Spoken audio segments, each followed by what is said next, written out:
All right, we are live.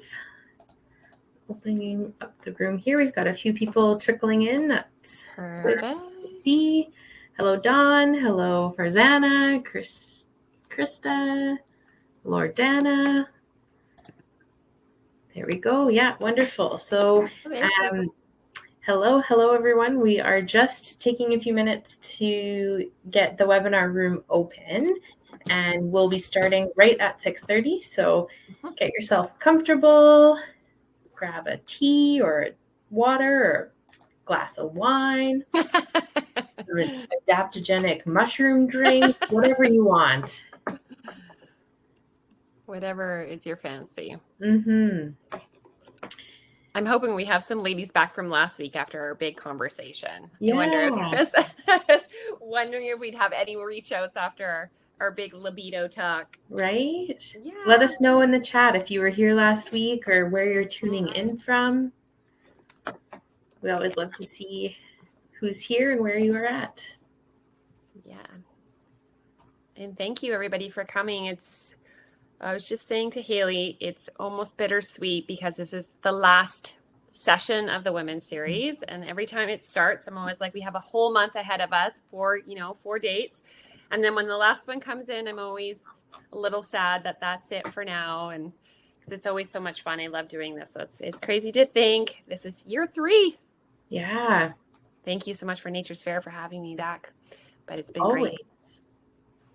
Oh, there's some new people joining. So welcome everybody. If you're joining and you're new to the women's series and this is your first session, we always, or how I like to do it is this session is always a recap of the last 3 weeks. So all of the information and the things that we talk about, we put everything back together in a final webinar so that we can talk about all the different things that we've talked about. And to give you a little bit more, in-depth conversation, because we always have a lot of questions near the end. So welcome everybody. If this is your first time joining, no problem. And thank you so much for everybody coming back. We love to see you guys come back.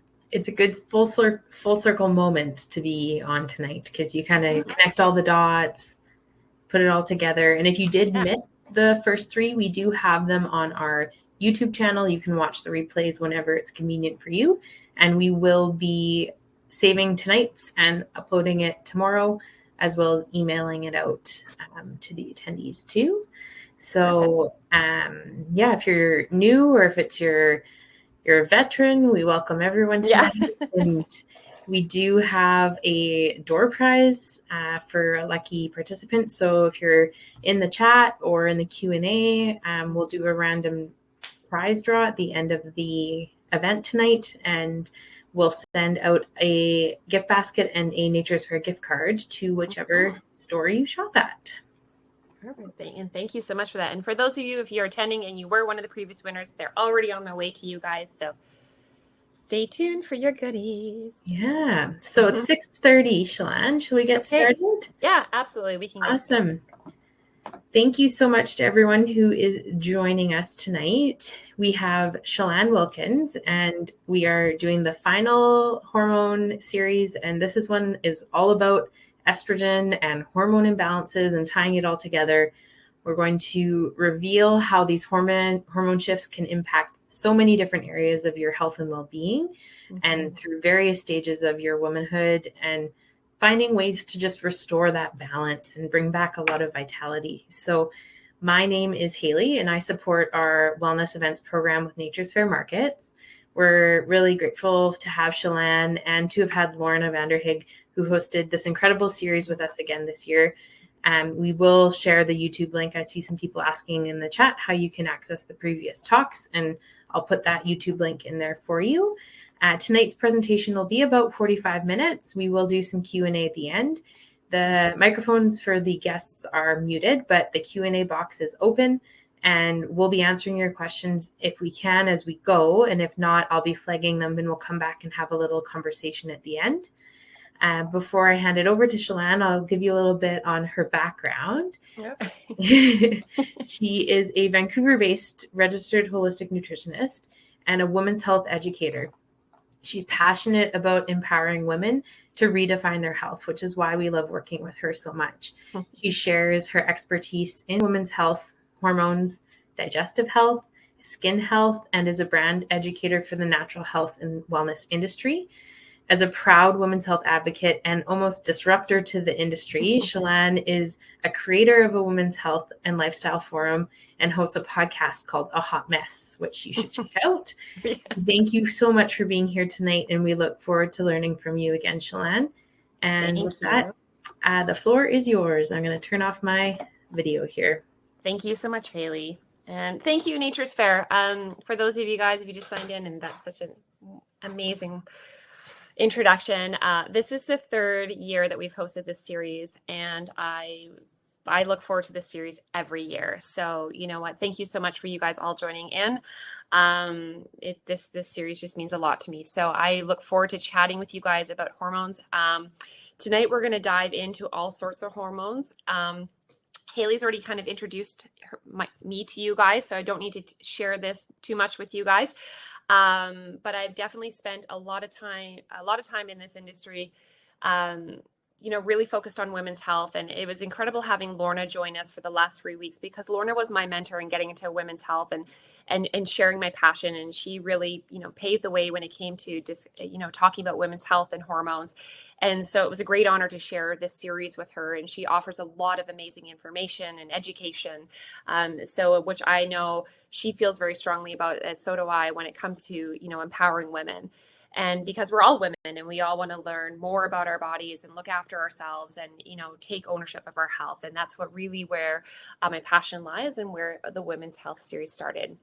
So tonight, you guys, if you're just joining in, all good. If you've been with me for the last couple, weeks for the series, you've heard Lorna and I talk about an array of hormones. And the reason that I tie all these hormones together is when we're talking about hormonal imbalances, it's really important to know that when one hormone is out, they're all out. And our endocrine system, I say, is like a delicate ecosystem. So you'll hear me say that quite a bit tonight, is because a lot of the times when we think about our hormones, we just think about estrogen.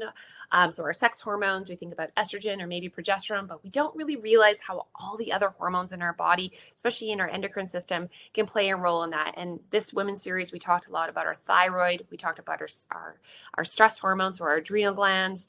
We even talked about this when it came to men's health and their hormones. So we're really going to tie that all together, because when it comes to our estrogen levels and progesterone and things, if we're going into perimenopause and we hit menopausal years, these hormones all play a role. So we're going to talk what the heck are hormones, because a lot of times we just know like the word, what a hormone is, like estrogen or what hormone, but we're going to talk about what a hormone does in the body. We're going to talk about stress. Because stress plays a huge role in the health of our hormones at any age. So it doesn't matter how old you are. We're going to talk about how our thyroid really impacts our sex hormones, so estrogen and progesterone, but even with our stress. And we're obviously going to talk about our sex hormones as women. We're going to talk about estrogen and progesterone and a little bit about DHEA. And we're going to talk about how they can become out of balance, how to recognize that they're out of balance. And then we're going to talk about the fundamental ways that you can help naturally balance, and the reasons, and even foods and supplementation lifestyle measures. So we have a lot of stuff to go over tonight. So hang in there. So first off, you guys, when it comes to our hormones, we have more than just two. We have more than just our estrogen and progesterone, ladies. We have over 50 different various hormones in our body. And our endocrine system is one of our body's main communicators. So basically our job of our hormones is that they're chemical messengers, and they travel through our blood vessels throughout our body to deliver certain hormones to our cells. So we have 10 different glands that produce and store and secrete these hormones. So a couple of those glands that I've already mentioned is our adrenal glands and our thyroid glands. We have a pituitary gland, hypothalamus gland. So we have a bunch of different glands in our body that create these hormones and secrete them. So when we're talking about hormonal imbalances and hormones in the body, I don't want you guys to think that we just have one or two. We have over 50. And when one is out, generally they're all out. So very, very delicate ecosystem when it comes to our hormonal health. So again, hormones, they're chemical messengers that are sent through our body, through our tissues and our organs via our bloodstream. So you can think of like how big our body is, how many organs and tissues that we have. They play a very, very important role in our body. And when it comes to our health and wellness, it's really important to understand what these hormones do and how they can affect us on a deeper level when it comes to our overall health and wellness. So a few of the glands that I've already mentioned and that I'm going to talk a little bit about tonight when we're talking about, our overall hormone health is our adrenal gland. And so if you've heard Lauren and I talk over the last few weeks, or even if you've joined me in the Women's Health series over the last 3 years, I always bring up the adrenal gland because it's very, very important. So our adrenal gland are two little glands that sit on top of our kidneys, and they are responsible for producing a variety of hormones. But mainly what we know the adrenal glands for is that they produce cortisol, which is our stress hormone. So our body is made to produce our cortisol and our stress hormone for certain, there's valuable parts of producing cortisol. And then there's also times when we produce too much of it. So our adrenal glands produce cortisol, and cortisol is, a lot of times when we talk about adrenal health, some people think, oh, cortisol is, if we have too much of it, it can be negative in our body. And yes, that's true. When we're under too much stress, we produce too much cortisol. But sometimes we don't produce enough cortisol. And sometimes what ends up happening is we can have adrenal fatigue or adrenal insufficiency. And sometimes we can even have, diagnosis like Addison's disease, where we don't actually produce enough cortisol. So I don't want you to think like, oh, cortisol, because I've done a few talks talking about adrenal fatigue and the health of our adrenal glands. Sometimes we're like, oh, cortisol is a bad hormone. It's not a bad hormone. It's our stress hormone. We release it in times of stress, but if we overproduce it or we're underproducing it or we have too much of it in our body, it can cause a little bit of chaos and imbalance, just like any of our other hormones. So our adrenal glands produce cortisol, our stress hormone. It also produces a hormone called aldosterone. And a lot of the times when I'm working with clients, I will ask about their blood pressure and their stress levels and things like that. Aldosterone is a hormone that's responsible for our sodium-potassium pump. So if we don't produce enough aldosterone, that can affect our blood pressure and vice versa. We also produce our sex hormone estrogen in our adrenal glands actually when we go through our perimenopausal, menopausal years. So a little bit more talking about when we go into our, perimenopausal years. When we're in that stage, what ends up happening is our ovaries actually produce our estrogen. And as we get older and we're during that perimenopausal years, our estrogen levels will start to decline. That's all part of the natural stage of us going through this stage. So our estrogen levels will slowly start to lower. And then we still need estrogen as a woman, but what ends up happening is our adrenal glands will start to produce that because our ovaries no longer will produce it. And that's all part of the menopausal time. So once we hit menopause, we've no longer had a period for 1 full year. Our ovaries are not producing estrogen anymore, and then our adrenal glands will kick in and start to produce that estrogen. So if you're a woman who is in her perimenopausal years or menopause, it's really important to make sure that we're looking after our adrenal glands and that we actually, through lifestyle supplementation and the foods that we eat, because this will actually ease you through these years, because we do need our adrenal glands to be healthy and functioning to transition and to produce enough that estrogen. Epinephrine and norepinephrine. So when we think about our adrenal glands, this is our fight or flight. So these glands, this is when I say for stress levels, our adrenal glands are responsible for our fight or flight and our rest and digest. So if you're getting chased by a black bear or some tiger, that adrenaline kicks in and we can all of a sudden outrun them. That's our adrenaline, right? That's our epinephrine kicking in. It's making us run as fast as we can. And we thought we'd never be able to run as fast as we can. Our adrenal glands actually release that. Or when we're rest and digest, that's our parasympathetic nervous system. That's when we're like calm, cool, collected. We're feeling at peace. So one of the exercises that I usually tell my clients and anybody who's attended one of my talks when we're talking about our adrenal glands is if you're feeling very anxious, and a classic sign of this is how many of you guys, when you go to bed at night and you can't fall asleep, and if you're a hormonal woman like me right now going in your perimenopausal years, this happens. You wake up at 4 o'clock in the morning, you're tossing and turning, you're looking at the clock, you can't sleep. You feel that surge in your body and you're like, I have to get up in 2 hours and 37 minutes. I'm not going to have a good day. And then the hamster wheel starts going and you feel the surge in your body, and it's the adrenaline. It's like all of a sudden we're like, oh gosh, right? That is our body going into that state of like, fight or flight. And then we have a really hard time falling asleep. So one of the exercises that I tell people to do, if you're constantly in that state, or if you're having a hard time falling asleep and you're noticing that, or if you know that you're feeling just even at work or at home, you're feeling really wound up, take a second to sit in a chair, close your eyes, and I encourage you guys all right now. I want you guys all right now in your seats to do this, okay? I want you guys to put your, if you can, if you're cozy on the couch, that's good. You don't have to put your feet down, but I want you guys all to go. I'm going to close my eyes too. Haley, you're going to do this as well. We're going to sit there and we're going to close our eyes, and we're just going to sit in our chair, and we're going to take some cleansing breaths. And so I want you to like just feel how your body's feeling right now. You guys probably all think I'm crazy because I'm making you doing a breathing exercise during this webinar, but this works. So you're going to take some big breaths in. So you're going to, and big breaths in through your nose and releasing it through your mouth. And I want you just to continue doing these deep breaths in and out, in and out. And I want you to notice how your body is actually feeling right now from the first initial breath. First initial breath, you probably were like, okay, this is a bit much. Why is she maybe, I'm not going to do this. She's actually doing this live on a webinar. But now you're probably noticing that a lot of any of the tension that you brought into sitting down and doing a little self-care by watching a webinar about women's health and hormones, maybe you're releasing a lot of the stuff from the day. You'll notice that things start to feel a little bit lighter. And you're probably noticing that you might have a little tingling going on in your body. Your shoulders are starting to drop a little bit, and you're actually feeling a little bit more calm. And you guys, that is your parasympathetic nervous system. And that is your rest and digest, which is controlled within your adrenal glands. What you're doing right now is you're actually lowering your cortisol levels. You're reducing the stress. So this is all associated with, our adrenal glands and our cortisol, epinephrine, norepinephrine.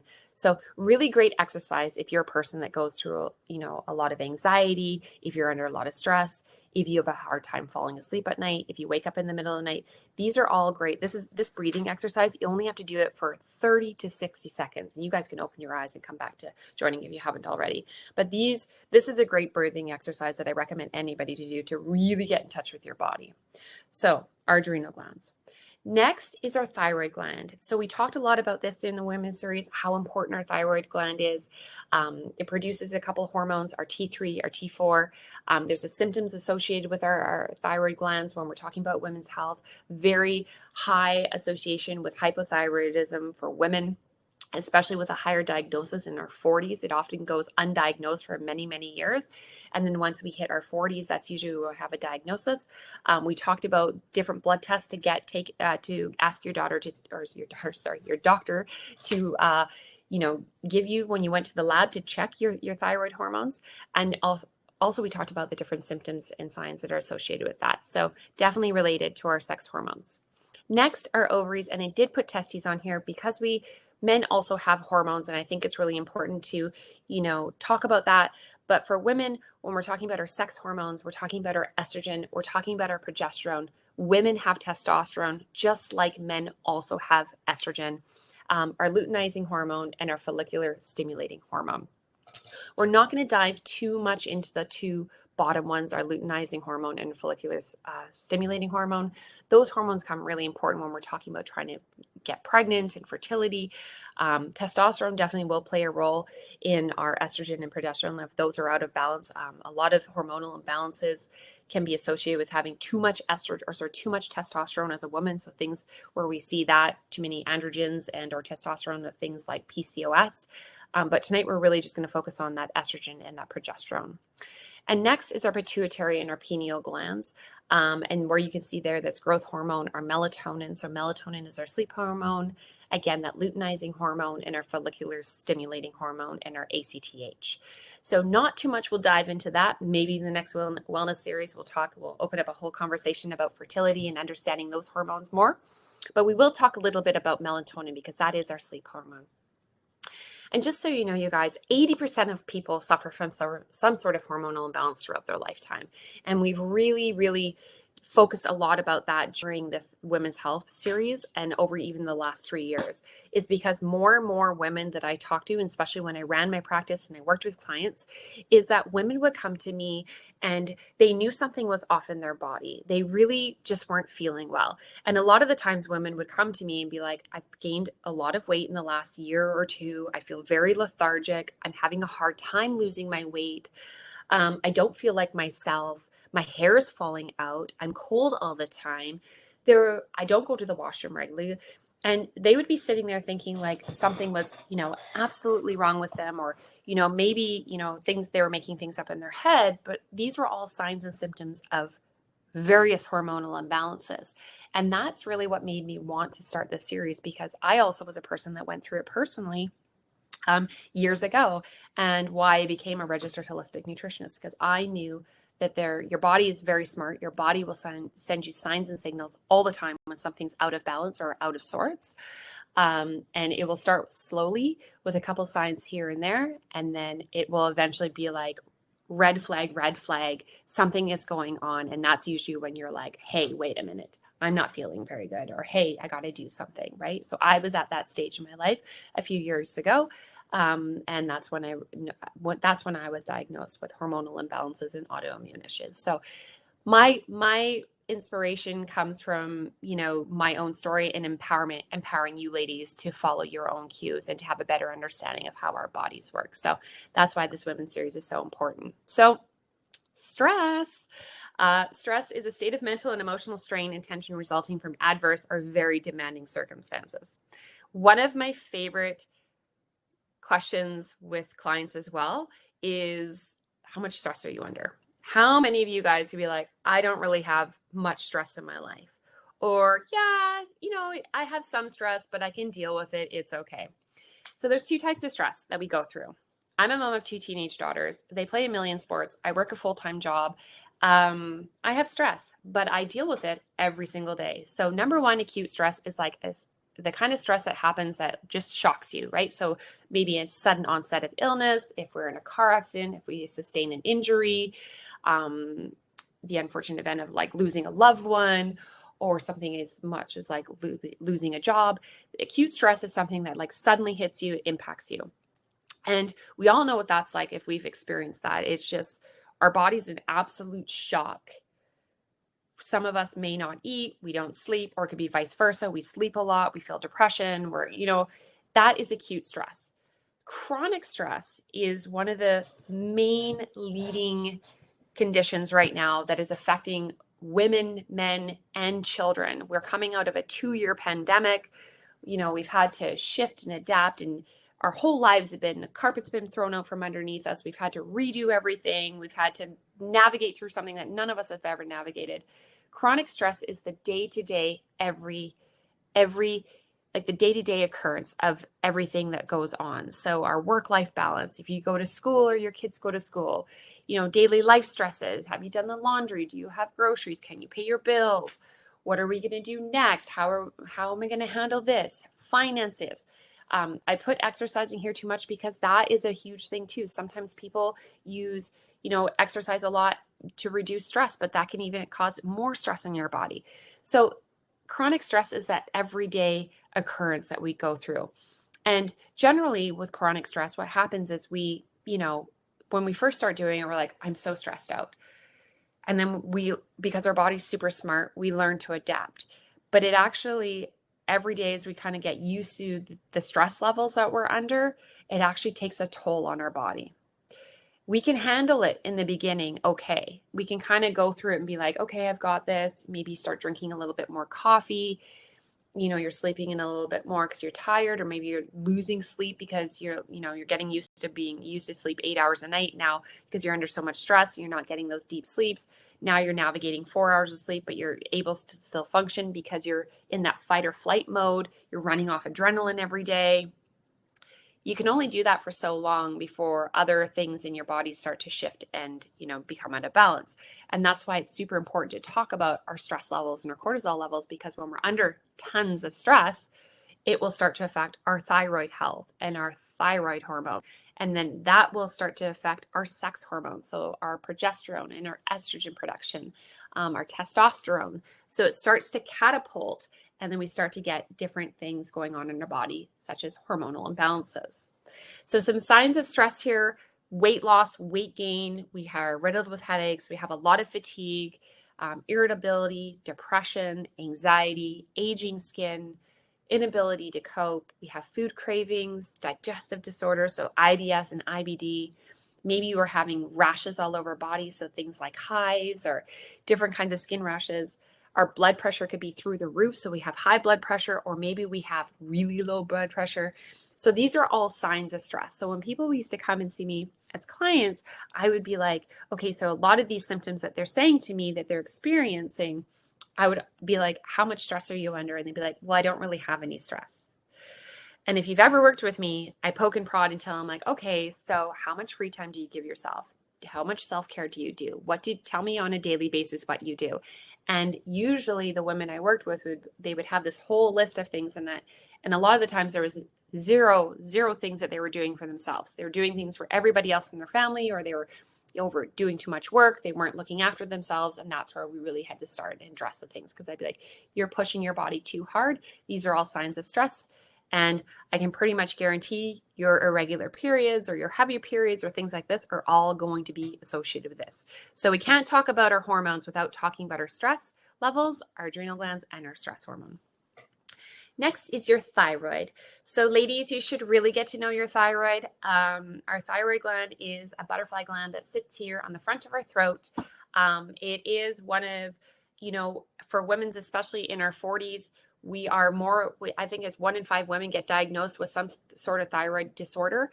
Hypothyroidism can be a genetic condition. So say your mom or somebody in her family had it, you could be prone to having a thyroid disorder, more so hypothyroidism. Our thyroid is responsible for a variety of things in our body, but mostly it regulates our metabolism. So a lot of the times when you hit your 40s, you're noticing that you're going to the gym every day, you're eating healthy, but that scale just isn't moving. This could be associated with your thyroid gland. It's your thermostat, so it helps you stay cool and warm. And a lot of times when people have a thyroid disorder, they are always cold, or sometimes they can't even handle the heat. Thyroid also communicates to our other glands that also release important hormones. So if our thyroid gland is not functioning how it should be, if we're not producing enough of those hormones that it should be, then it is going to affect our other glands, such as our ovaries, with our sex hormones. So there is a lot of correlation between having our adrenal gland, our thyroid gland, all the way down to our ovaries, which produce our estrogen and progesterone. So some disorders that we see there that we talked about is hypothyroidism, which is when our thyroid gland doesn't produce enough of a certain T3, our thyroid hormone. And we see a lot of different symptoms associated with that. So we have weight gain, we can have weight loss if we have hyperthyroidism, a lot of fatigue. When I talk about fatigue, I'm talking about the fatigue where you're sitting at your desk at 3 o'clock in the afternoon and you're going to fall asleep, or how it was for me before I was diagnosed with hypothyroidism, is that I would be driving in the car and I would just start nodding off. So it's like the fatigue is like daytime fatigue is real. Hair loss, so losing a lot of hair, dry, flaky skin, especially around if you have cracked heels in your feet, dry, flaky skin. You have an enlarged thyroid gland. So looking here, if you feel like there's something that looks enlarged or a goiter, make sure you go to the doctor and get checked. You're always cold, very low blood pressure, feeling dizzy when you stand up too fast, low iron levels. There's an association with low iron levels and thyroid, depression, constipation. So you're not going to the bathroom every day, food sensitivities, and an inability to lose weight. And I'm sure there's probably going to be lots of women here who are raising their hand or typing away in the question, because you're probably looking at some of these signs and symptoms. You'll see that there's a lot of similarities between adrenal health, like our signs of stress, alongside the thyroid symptoms. They mimic each other. And to be honest, if you're talking about looking at the health of your thyroid, you really need to look at the health of your adrenal glands. So they do mirror each other, and the symptoms can be very similar. So yes, definitely a lot of correlation there. So our sex hormones and what we all came here to talk about tonight is our estrogen, our progesterone, and we are going to talk a little bit about testosterone. For men, they do have testosterone and estrogen, but this is a women's series. I'm talking to you ladies. So we're going to talk about that estrogen and progesterone. So just so we know, we actually have 3 types of estrogen in our body, not just one, and they all have different functions. But we're really just going to talk, about the function of estrogen in our body and how it can affect our imbalances. When we're talking about imbalances, when it comes to our sex hormones, you can see on this screen here, there is a lot. I do have the men's, imbalances as well, because it often is overlooked. I think men's health is just as important as women's health, and men need to be just as proactive. But I think women are a lot of the ambassadors behind that, because lots of men don't want to talk about their hormones. So if you have a partner in your life, a man, not very often do they want to talk about their hormones, but sometimes it's, you just throw that in under. That's what I do with my husband. I'll just be like, so, you're getting older, so maybe we should talk about this. He doesn't like it, but it's good to know. So imbalances, PMS. This is one of the biggest ones. Nature's Fair actually graciously, I wrote an article for the magazine for this month, and we talked about hormonal imbalances. But one of the quotes that I hear all the time, and I had to put it in, is that a variety of women have said to me, I wish I would have known. And they say this to me when we talk about hormones and imbalances, because they have lived with their imbalances for years. They have lived with the symptoms of hormonal imbalances for years because they thought they were normal. So from the onset of their periods in their teenage years, maybe within the early couple years of their 20s, they started to develop crazy PMS symptoms. They started having really bad cramps. They had bloating, maybe really tender breasts, heavy periods for the first couple days of their periods, didn't really go to the washroom properly. And this was just how they always were. And because they had gone through many, many years of this, they were just like, I've heard women say this hundreds of times. That's my normal. That's just how my periods are. This is, this is just how I've been living with it. And they're so surprised when I talk to them and say, well, actually, this has been your body telling you for years that something is out of balance, because women are not supposed to live in misery when it comes to our periods. We're not supposed to be on the bed, with a hot water bottle for days, be in agony because we have such terrible cramps. We're not supposed to feel nauseous when we have our periods. We're not supposed to be going through a tampon every hour because we have heavy bleeding. We're not supposed to be having migraines. We're not just supposed to be having these crazy mood swings around our period. These are all signs and symptoms of hormonal imbalances, because each of these hormones, like estrogen and progesterone and even our stress hormone, all of these hormones have this effect in our body. So when one is out, and let's just put it this way. So progesterone actually is our calming hormone. So one of the things we can tell is, like, if you're around your period and you're like what my kids will call me, the rage monster, my PMS, I can be like, grr, right? Like the hangry, have too much estrogen.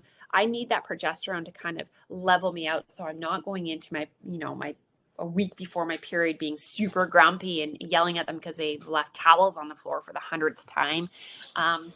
But a lot of women will think like, this is it, like this is normal and this is how it's always been. And doctors will be, will prescribe things like birth control pills and, IUDs, just to be like, because it does relieve the symptoms of it. But what it's not doing is it's not dealing with the underlying issues. So it's not dealing with the root cause of why you have a hormonal imbalance. It may kind of fix it at the time, because I trust me, I did this. I went on an IUD for 5 years and I did birth control, but the moment you take your IUD out, the moment you come off your birth control pill, if you haven't dealt with a lot of the reasons why you have these hormonal imbalances, then they can come back. So, I'm not saying, your doctors, I'm so all about working in conjunction with your doctor. I have a fantastic doctor. I believe the best thing is when conventional medicine and holistic, natural medicine work together in unison, it's fantastic. But I always think there's a root cause to things. And we just, as women, and with anybody that I've coached in my practice, I've always been like, ask more questions, look deeper into it, and look at the full picture. Because sometimes we just don't want to just take something that masks the symptom. We want to look at the underlying cause. So PMS is a huge one. Infertility as well is a sign of hormonal imbalances for both men and women. A lot of times people just think infertility is related to women, not necessarily. Men can have imbalances, have lower testosterone levels, have other things going on with them as well. So that is a sign of an imbalance. Irregular periods and painful periods. This is probably one of the number one signs that you have a hormonal imbalance. Irregular periods. My period cycle is going to be totally different than yours. The best way to track your period, get a tracker. Track your periods. You can either do it old school. I'm old school. I put it in actually, I used to be old school. Now I track it in my Garmin because I have a menstruation tracker, and it's been so great for me now because I'm in my perimenopausal years, and they'll be like, FYI, your period's going to come soon. And I'm like, thank you. I won't wear white jeans for the next 2 weeks. But great way to keep track of your periods. Count the days in between. So your first day of your menstrual cycle, you count and you document it. So you can have, everybody's different. So my cycle is anywhere between 4 to 5 days. And then I get my period anywhere between 23 to 28. Now I'm consistent with that every month. So that's normal for me. I'm 42, so my periods are actually kind of going to get a little bit shorter. But a normal period cycle can be anywhere from 28 to 32 days. And depending on your regular, how consistent it is, your flow days can be anywhere between 3 to 5 or 3 to 7. So it's really important to get to know your period and to have a better understanding of it. If you know, like, I get my periods every 28 days, maybe 29 days, I bleed from 3 to 5 days, and it's pretty consistent, then that would be a regular cycle. If you're a person that gets your period 21 days 1 month, 29 days the next month, you bleed for 3, you bleed for 7, that's an irregular period, right? You don't have that consistency.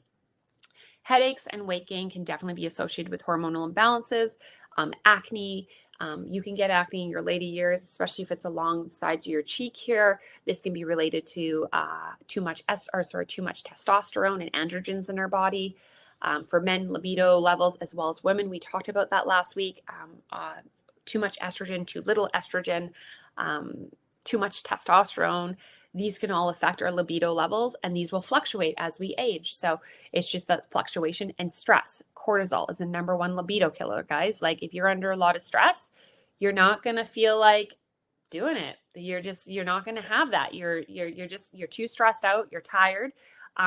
So as we talked about last week with libido levels, it's really important to, try to bring those back, whether that's through self-pleasure or working with your partner more, or kind of even if it's about foreplay, things like that, because it also helps reduce your stress. For guys, we have that erectile dysfunction. You can see on the screen here, poor sperms count, loss of motivation, loss of drive. Some other hormonal imbalances that we see that are related to estrogen and testosterone, PCOS, so polycystic ovarian syndrome. Lots of women have reached out to me because they have been diagnosed this later in life, or even in their early 20s. I was a person that was diagnosed with endometriosis when I was 21. And so that was heavily related to too much estrogen in my body. So our endometrium, estrogen is responsible for building that nice endometrium in our uterus. So if we have too much estrogen, we can have that thick endometrium, which gives us those very, very heavy periods, and we can be prone to having things like endometriosis. Hair growth and loss.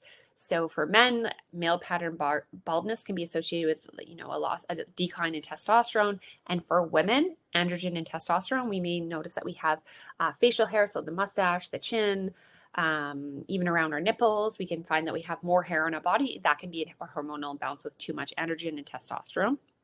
And cysts, whether those are fibrocystic breast disease, so we're having cysts in our breasts, and even ovarian cysts can show that there's an imbalance of too much of that estrogen in our daily diet. So nutrition, I'm going to start here, you guys, when it comes to how we can help support healthy hormones. Nutrition is a huge factor. I'm a nutritionist. I wouldn't be doing my job if I wasn't sharing how important nutrition is for healthy hormones at any age. So whether you're in your teenage years, I firmly believe that teenagers should have an understanding of their hormones. I wish when I was in my early teens that I understood my hormones and how to look after them. Because it wasn't until I was in my mid-20s and I was diagnosed with endometriosis and had to have a surgery that I was like, oh, okay, so, something's going on. So really, if you're a parent to a teenage daughter, even and boys, just really being like, it's the foods that you eat play a role in your overall hormone health.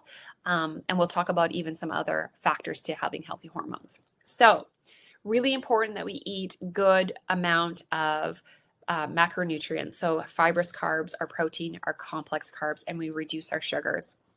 And when I talk about fibrous carbs, we want those whole wheat. We want to make sure that we're getting enough protein in our diet. So I know for women, a lot of women don't eat enough protein. We're either on the go or we don't, meal prep, or we don't think we need to eat enough protein. My general thing is to aim to get at least 100 grams of protein a serving a day, at least. And it depends on your body weight and how physically active you are, but at least aim to get anywhere between 20 to 24 grams per serving per meal. Okay, so to put in perspective, that'd be one scoop of a protein shake. Like put one scoop of protein in your shake is about 20 to 24 grams of protein. So at least getting 3 of those a day, like having chicken or a plant-based source of protein 3 times a day. We want to get healthy fats in our daily diet. We as women need to make sure that we're eating enough healthy fats every day for healthy hormones. We need those fats to create those hormones. So essential fatty acids, olive oil, avocado oils, any of the seeds. You may have heard that women do seed cycling to help with hormones. So things like flax seeds, chia seeds, your sunflower seeds. Any of those seeds are really great to help with hormonal health. Avocado, nut butters, and nuts. So making sure you are eating healthy fats at least 3 times a day should be the serving size of your thumb. I want you to focus on the nutrients of the foods that you eat and not your calories. We unfortunately have been brought up in a generation of dieting, and dieting has made us count a bunch of calories, and we're not focusing. There's been such a shift of like counting calories, but we should be looking at the nutrients that we're eating. You should be focusing on the nutrient dense food that you're eating. Get away from, looking at the calories of the food and just look at the food that you're eating, staying on the outside of the grocery store as much as possible and looking at like, is this food going to give me, am I eating dark green leafy vegetables? Am I eating enough daily fruits? Am I getting some of those healthy fats? Are the foods that I'm eating going to give me the vitamins and nutrients that I need? So stay away from so much of being like the calories that are in it, because calories we find on the box products that we're eating. If you shop on the outside of the grocery store and mainly the foods that you eat in the vegetable department or in the fruits and veggies and things like that, those are filled with fiber and vitamins and nutrients. We shouldn't be focused so much on the calories. So I always say no to low calorie diets, because when we don't feed our body enough and we don't get enough of those nutrient rich foods, we're actually depleting our body of those nutrients and we can't produce enough of those healthy hormones. So a lot of women, when they're very, very lean, and I come from the fitness industry, what would end up happening when they got to a certain body fat percentage, they would lose their periods. And they would lose their periods because they had very, very minimal body fat.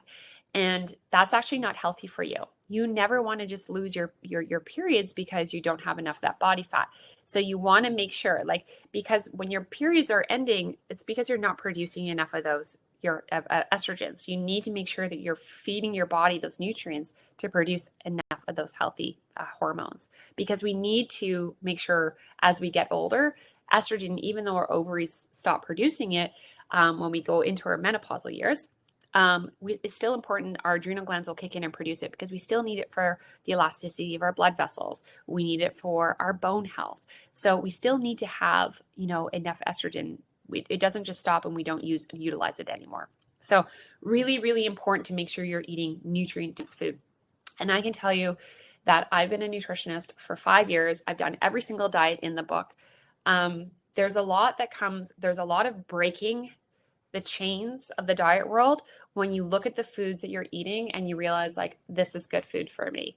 You don't have to, stress out about eating a big garden salad with some chicken, or, looking at the fruits and being like, I can't have that. Like, you want to look at the foods you're eating and just really nutrient dense food that's feeding your body. Okay. So no to low calorie diets. Focus on nutrient dense foods. Eat every 3 hours. I'm guilty. I'm really guilty. I don't do this right now because I'm super busy, but it's really important to eat every 3 hours. We don't want to get our bodies into a routine of being in starvation mode, because that's what ends up happening is, again, our body's such a cool machine that it will just cope. So coffee is not a breakfast food. I tell myself that every morning when I pour it. I'm like, you're allowed to coffee, but do not continue the morning when you go to work just drinking coffee. You're allowed one coffee and then you eat breakfast. I am not perfect.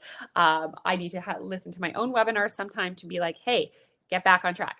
So really important to eat 3 meals a day, so that, it helps with our metabolism. It keeps us energized, but it's also fueling our body and giving the nutrients it needs for our hormones. Aim to eat a minimum of 16 to 1800 calories. So for you calorie counters out there, do not go anywhere below 1600 calories. I still think 1600 calories is quite low, but I don't want you going out there and counting calories. Just focus on nutrient dense foods. Okay.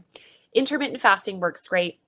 But intermittent fasting, you guys, only works if you are eating properly.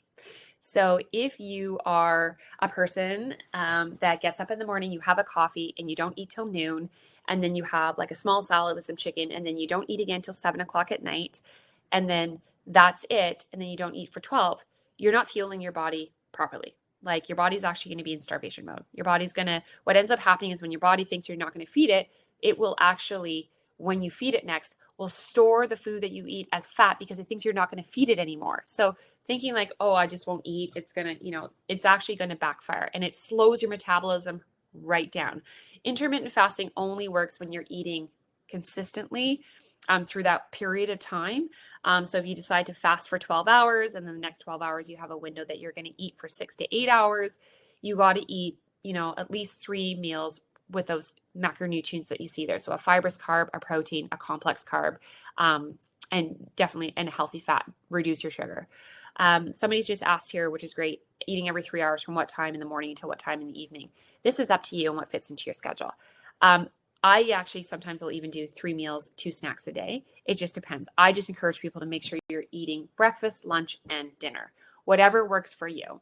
And nutrient dense food. If you need to have a snack here and there, a handful of almonds or something like that is great. But if you wake up in the morning, you're not hungry, I'm not going to force you to say you have to have breakfast. Some people just don't work with having breakfast in the morning.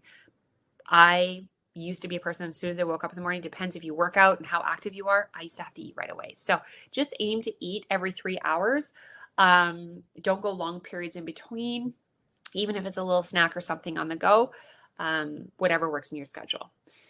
Grass-fed, organic, in-season, and lean proteins, and limit processed foods. So the reason why I know organic is super expensive, I know a lot of people will be like, I can't afford that. And I understand and appreciate that, because food is very expensive right now. But when we're talking about choosing grass-fed over an organic, if we don't choose foods like that and we think we have hormonal imbalances, there's a lot of hormones that are in the milk and the dairy products that we choose, and even the meats, the proteins. Okay. And so there is been correlation with these foods because they're pumped with hormones. If we don't choose organic and grass-fed, products, that there has been a link to showing that it can increase hormones in it, because we are ingesting the food that we're eating. So if you can do it as much as possible, amazing. But there are other ways that we can actually help naturally reduce the excess hormones in our body. So don't stress too much about that, because I feel like a lot of people reach out and be like, I can't afford that. Just be mindful. Foods to support healthy hormone levels. So brassicas. So I want everybody to eat their broccoli. Lorna talked about something I don't know if it was last week or the week before, but we talked about I3C and a DIM supplement. So she's saying one of her favorites, she thinks every woman should be on it from the moment we get our periods. Take it every single day, is DIM, or what we call I3C. And you can find this in the brassica family. Now, you would have to eat a ton of it to get the amount that you would get in a supplement form. But the brassica family is anything from our cauliflower, our broccoli, Brussels sprout family. So eat as much of those as you can. If you have a thyroid condition, try to steam them. Don't eat them raw, but try and incorporate that every day, because the brassica family in I3C and or DIM, which is what it converts to and it's in our stomach, helps us metabolize excess estrogen. So it really does help get rid of that excess estrogen that can cause an imbalance, our hormonal imbalance. Fibrous carbs are things like fibrous carbs are all of our fruits and our veggies. So anything that has a fiber in them, whole grains, healthy fats we've talked about, vitamin-rich vegetables, wild salmon, of course, great in our omega-3s. Seed cycling, so I talked about all those seeds like chia seeds, flax seeds, sunflower seeds, pumpkin seeds. Try to eat organic chicken and or beef, grass-fed, and healthy fats. So these foods, if you eat these on a daily and you incorporate this is going to help to have healthy hormone levels. And this is what I'm talking about when I talk about nutrient-dense food. This should be something that you just have on a daily basis in your everyday day. Now, I still eat chips and I still have cookies, so don't think I'm sitting over here and saying I'm perfect. But this should be about 80% of our daily diet is that, and there is room to have balance. Foods to avoid, the foods that I just told you that I incorporate, but 20%. Processed foods. So we don't want to eat a lot of processed foods. Excess caffeine. Oh, I get asked this, and I'm sure somebody's going to be like, how many cups of coffee should you have a day, Shalane? Max 2. Really max 2. Caffeine can work against us. It's a stimulant. If you're under a lot of stress, if you're not sleeping well, when we have too much cortisol in our body, we'll have lower amounts of melatonin, which is our sleep hormone. So you can see there's a vicious circle going back and forth. So you don't sleep well at night. You've been up all night tossing and turning. You can't fall asleep. You got the wheels. You get up in the morning. You've only slept for 4 hours. Then you reach for 2 or 3 coffees because you're so tired. We need to get off that cycle. You really need to be like, I got to remove the afternoon coffee. I got to try and do decaf. Coffee is very habitual. So even if it's just like having that one coffee in the morning and then maybe try having breakfast and drinking more water. So try to avoid that excess caffeine. Don't skip your meals. Alcohol, sorry, ladies, alcohol can actually, especially, if you like to have a wine every night, our liver is responsible for metabolizing excess hormones. And when we drink alcohol, it's a foreign substance. Our liver basically, when we drink it, does not metabolize anything else. It's like, what is this in my body? I'm going to put everything aside. I'm just going to try and break this down and get rid of it. So if you're having wine constantly, we're actually going to store the foods that we're eating, store that as fat, and we're not going to metabolize that excess estrogen. So really watch your alcohol levels. I'm not going to tell you to quit drinking, but if you do have a hormonal imbalance, it might be beneficial too. Refined sugars, soy products in high amounts. So soy is very estrogenic, especially if it's not organic. I'm not going to say don't eat tofu and things like that, but be mindful of how much you're eating and try and go organic, okay? But yeah, soy is very, very estrogenic. Artificial sweeteners and diets high in red meat. So really try to avoid these for healthy hormone levels. Next, you guys, we're going to talk about digestion, because I wouldn't be true to what I'm saying when it comes to healthy hormones. Is we need to be able to go to the washroom. No lady likes to talk about her washroom habits, but I'm going to tell you, you need to take a poop every single day. If you do not have a healthy digestive system, and if you are not going to the bathroom regularly, you're going to store a bunch of toxins in your body. You're going to feel literally like crap, no pun intended. But it's going to show, you're also going to have a backlog of that excess hormone. So we excrete our excess hormones out of our body through our feces, as well as our urine, and our liver metabolizes it. So if you're not going to the bathroom regularly, you probably do have some sort of hormonal imbalance because you're not getting rid of that excess estrogen. So foods to support that: eat a lot of fibrous carbs, get the fiber, get things moving, right? Drink some water. Again, if you drink too much caffeine, it can actually make you constipated. It can make you, dehydrated. So that can slow down your digestive system a little bit. So get enough fibrous carbs. You can do things like bone broth and collagen, kefir, any kind of fermented foods, chia seeds. Those are those healthy seeds I was talking about. They are amazing for helping getting your digestive tract flowing and going, and making sure you get enough healthy fats. Your liver health. So again, garlic, cruciferous vegetables. We want to have a good, healthy liver at any age because it helps metabolize all of the toxins that we take on a daily basis, but also to metabolize excess hormones. So garlic and cruciferous vegetables. We want to get enough protein, olive oil, citrus fruits, dark leafy greens, beets, berries, and reduce alcohol. So you can see a pattern here when I'm talking. I started with the nutrition because nutrition plays such a huge role in our overall health and our liver and our digestive tract and all of our hormones. So when it comes to having healthy hormones or balancing your hormones, we can't forget about the nutrition. And that's why I put it at the start of the slide, is because if we can even just make some adjustments in our day-to-day when it comes to the foods we eat and our stress level and things like that, we can see a big difference. And that's what I've done with my clients for years. And when they come to me and they talk to me about things that are going on, I'm like, these are the areas that we're working on. Next is our lifestyle. Okay. So we've talked a lot about stress tonight. You want to aim to get anywhere between 8 to 9 hours of sleep a night. Maybe some of you guys are like, is she kidding me? I run off 6. Our goal is to at least get at least 8 or 9 hours a night. And when you can kind of start to get into a routine of that, start shutting things down earlier, maybe stop scrolling Instagram or our phones late at night. I'm a habit for that. That blue light on our, these devices have really affected sleep levels for people of all ages, because back in the day, we used to read books every night before bed. We didn't have Candy Crush or whatever this is that's on our phones, right?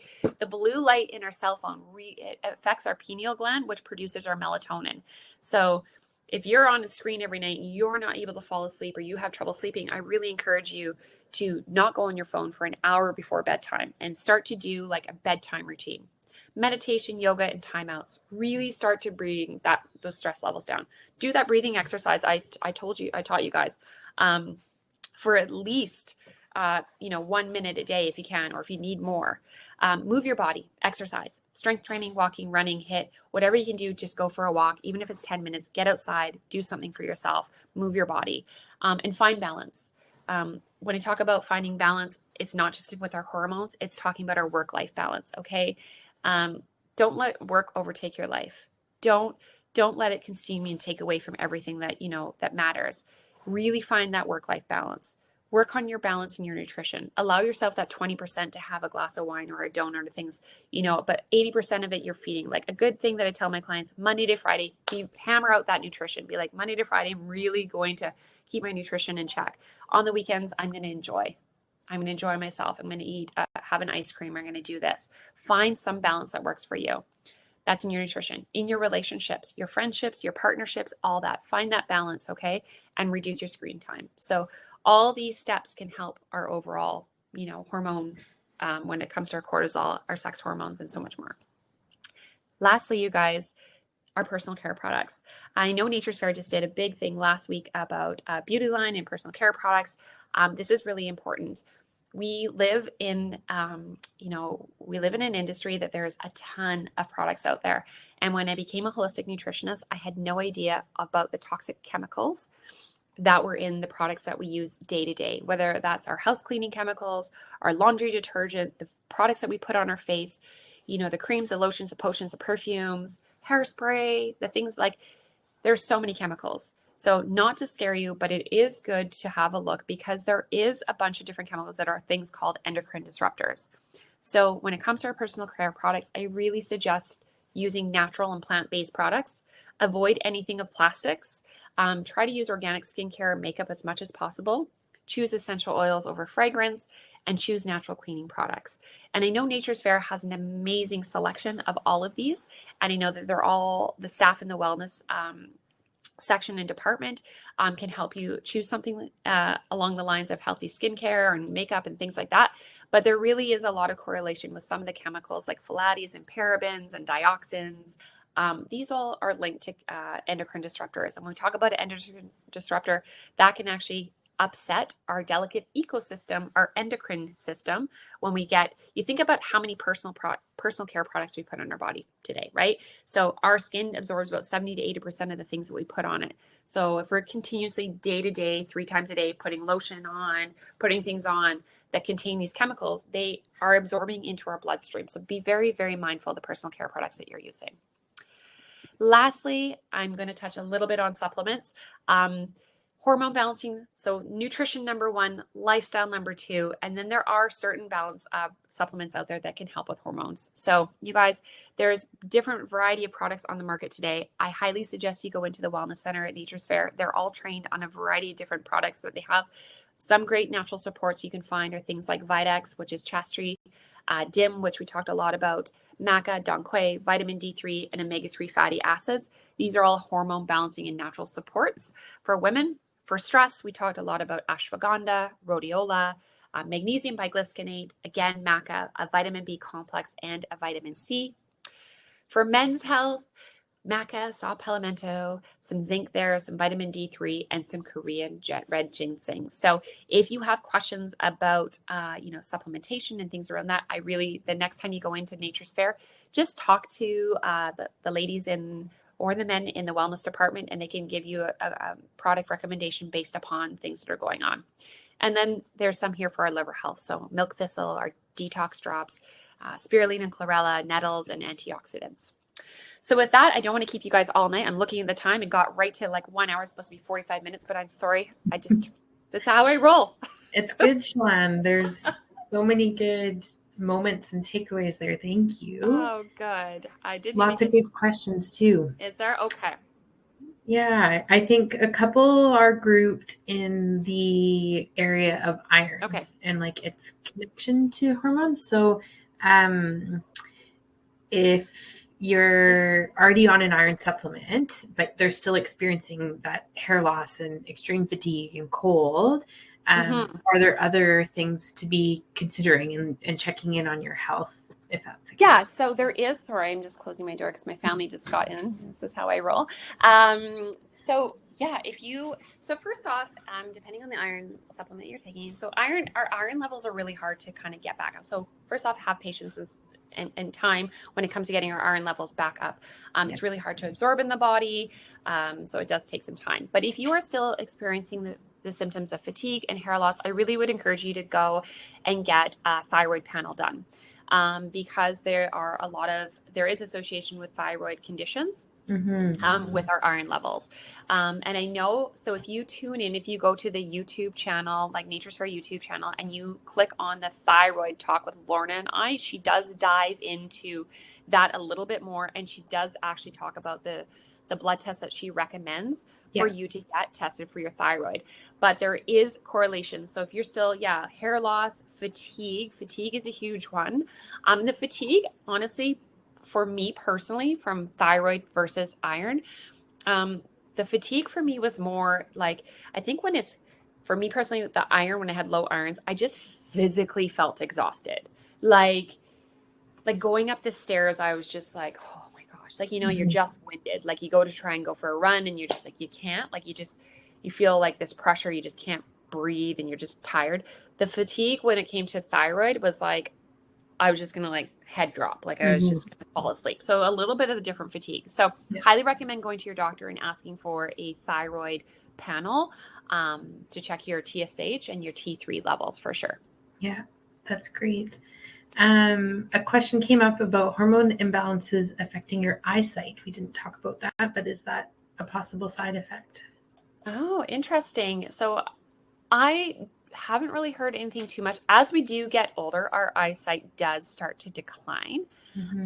Eyesight can be related to genetics. So if we have like our parents, like we have macular degeneration or cataracts, that can be a genetic thing. As we get older, we do have, to be honest, like our body is made up 90% of collagen.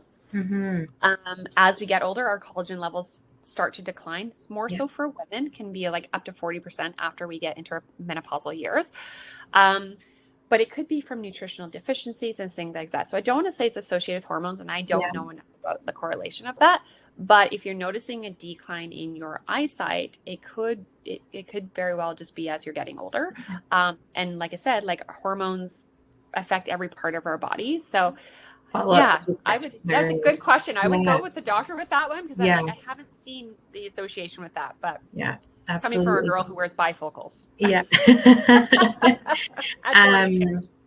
Someone just asked in the questions about thyroid recommended testing and the Nature's Fair Markets YouTube channel. So if you go to the Let's Talk Hormones Thyroid Talk, Mhm. Watch it, and Lorna talks about it. She repeats it because it was important for everyone to mark down. But the nice thing about YouTube is you can pause and rewind and go back. And even when we post this one, I think there's a lot of questions in the chat about I've been on medication for my hormones, or I'm in the menopause years and I want to address this more naturally. Like, take a screenshot of that what to eat page and fill your basket with those things, right? Someone was wanting kind of like a one-stop shop, all-encompassing supplement that could help with every menopause symptom. And I don't think that there's a magic pill out there, but what would your top recommendation be? So, yeah, it would be fantastic. And trust me, like I would love to be like, so every woman is different. And the way that there are for the supplements out there, it's based on the different supplements out there are based upon the symptoms that you're having. Yeah. And your symptoms will change. And again, Lorna and I talked about that link, that YouTube link for the perimenopause conversation. She talks about how to navigate if we have healthy hormones, if we look after our hormones going into it, we'll go through perimenopause with ease and we won't have a lot of these symptoms. So like I mentioned, like our body sends a lot of flashing lights at us when something's wrong. Really focus on your nutrition and your stress. Okay. So I would say number one, if I was to give any advice, if I could put stress, like reducing stress into a supplement and that just made all that disappear, stress plays such a huge role in all of our systemic responses. Yeah. And then obviously nutrition, but something, what if it's just coming to like mood swings and irregular periods, even sometimes when it comes to like anxiety things, get yourself like a good adrenal support and something that has like Vitex and DIM in it. So Vitex and DIM, and there's a variety of different support like products, women's products on the shelf, but those two in a hormonal support, Vitex helps to balance the estrogen progesterone, and then DIM actually helps to get rid of that excess estrogen. And those hormones, that's actually what causes a lot of those symptoms. So I would say just a good stress support and then something that had Vitex and DIM in it for sure. Perfect. Yeah, that's a great suggestion. I know I was in the store here in Vernon the day after the perimenopause talk, and there was someone shopping for IC3. So I was able to show them it's in our women's health section. There's a whole variety of products, but like you said before, talk to someone about your specific situation and you'll get the best advice and best recommendation based on that. Yeah, for sure. I think there's a lot of really good questions. A lot of them are very specific to your individual health story though. And so for those ones, I think I would recommend definitely checking in with your practitioners. It's hard for us to put it to the group and kind of diagnose it here. There was one more about collagen. And so you'd mentioned it briefly, and a couple people were asking, is a liquid collagen good for you? And what is the best method of taking a collagen supplement if this can help balance out some of your hormones during So I see this. Okay, so I spent many years talking about collagen, so this is like one of my favorites. But so liquid collagen, so there's so many products on the market today of collagen. And the best collagen that I found that is closest to us is marine collagen. And that's because, and you'll probably find marine collagen is a little bit more expensive when you're looking at the products on the shelf.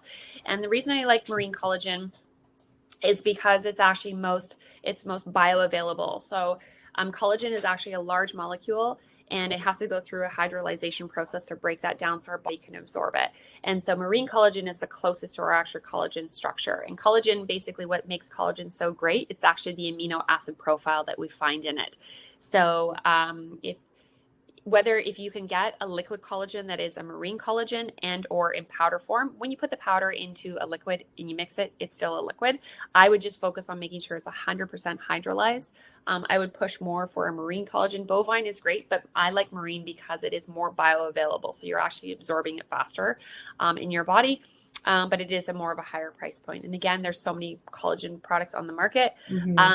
Just find one that, fits your price point, but make sure it is, wild caught. It's 100% hydrolyzed. A good collagen product when we're talking about a marine collagen should not have a fishy taste to it. It should actually be tasteless. So yeah, that would be my recommendation for a collagen product. Awesome. Thank you, Shalane. Well, I think we'll wrap it up there tonight, but I'm just so grateful that we've had you for the last month, and for those that have stuck around for the whole series or just joining us tonight. The conversation's been amazing, and some amazing questions have been brought up. If you're late to join tonight, you can definitely watch the replay tomorrow or whenever it's convenient for you. Our door prize winner tonight is Christina Sato, and I'll be sending an email to let you know you are the lucky winner of the door prize for the event tonight. Shalane, will be continuing to hear from you in the Good Life magazine coming out in July and August, the next issue. And I'm sure this is not the last time we will see you for an event. Hopefully the next one's in person. And yes, that would be great. And that would be wonderful. Yeah, have a wonderful rest of your night. And thank you again to everyone for being here. And we'll touch base in a year from now and hear all your wonderful success stories with your hormone health. Yes.